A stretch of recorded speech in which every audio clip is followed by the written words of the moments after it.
Mais il y a une seconde raison, notre chronomètre mental. Quand on a 4 ans, un an représente 25% de la vie qu'on a déjà passée. Et plus on grandit, plus cette proportion diminue. Quand on a 30 ans, un an ne représente plus que 3% de sa vie passée. Bref, on a tous l'impression que le temps s'accélère. Dans ce contexte, la productivité, ce n'est pas un objectif, c'est un moyen.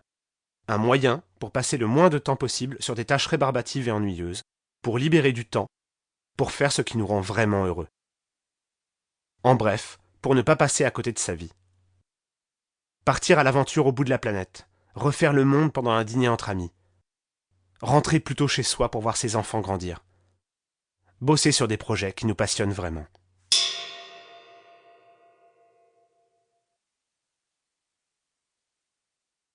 Le paradoxe du progrès.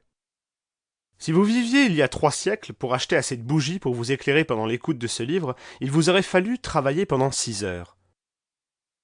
Aujourd'hui, grâce à l'augmentation des revenus et aux progrès techniques qui ont fait drastiquement baisser le coût des ampoules, pour obtenir la même quantité de lumière artificielle, vous n'avez besoin de travailler que pendant une demi-seconde.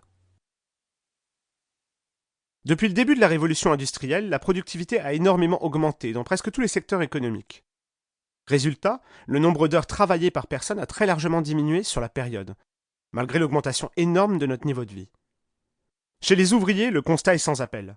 La semaine de travail moyenne d'un ouvrier en Amérique du Nord et en Europe occidentale a diminué d'un tiers en 100 ans. Si les ouvriers travaillaient 60 heures par semaine au début du XXe siècle, leur semaine de travail est maintenant de 40 heures seulement en moyenne.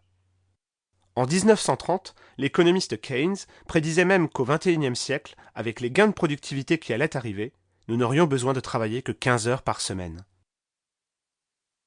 Pourtant, depuis quelques années, tout semble s'être arrêté. Avec la troisième révolution industrielle et l'explosion des technologies de l'information et de la communication, les gains de productivité ont certes initialement progressé, mais ont fini par s'écrouler.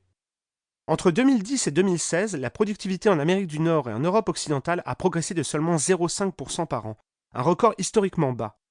Ce qui donnerait presque raison au prix Nobel d'économie Robert Solow, qui disait déjà en 1987 « Les ordinateurs sont partout, sauf dans les statistiques de productivité ».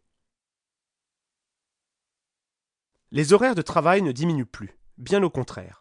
Aux États-Unis, depuis 2001, la semaine de travail des employés à plein temps est stable, voire en légère augmentation à plus de 47 heures par semaine.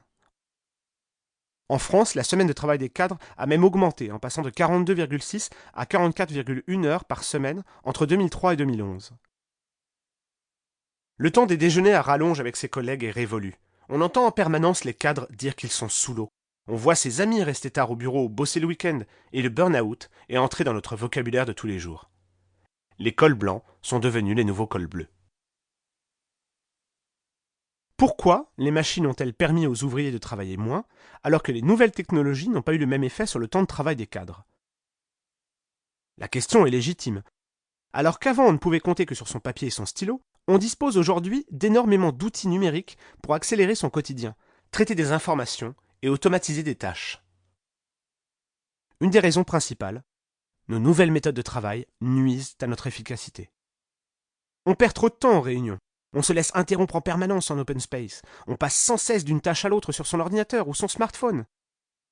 On est inondé d'emails et de messages qui nuisent à notre concentration. Au final, on ne travaille pas beaucoup, mais on passe beaucoup de temps au travail. Ce qu'on veut expliquer dans ce livre, c'est que les nouvelles technologies ne devraient pas nous accabler de travail, mais au contraire nous en libérer. Nous devons inverser notre relation au numérique pour en devenir le maître plutôt que l'esclave. Au lieu d'en subir la pression permanente, apprendre à en tirer parti pour s'organiser, se concentrer et accélérer sa vitesse de travail. En somme, laisser le numérique effectuer les tâches rébarbatives à notre place pour se concentrer sur les aspects les plus créatifs et intéressants de notre travail et de notre vie.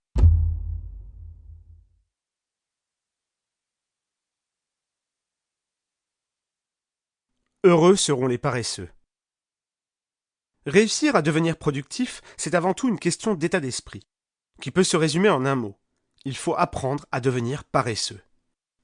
Dès qu'on travaille sur une tâche longue, répétitive ou ennuyante, on doit se demander qu'est-ce que je peux changer dans ma façon de travailler pour éviter de me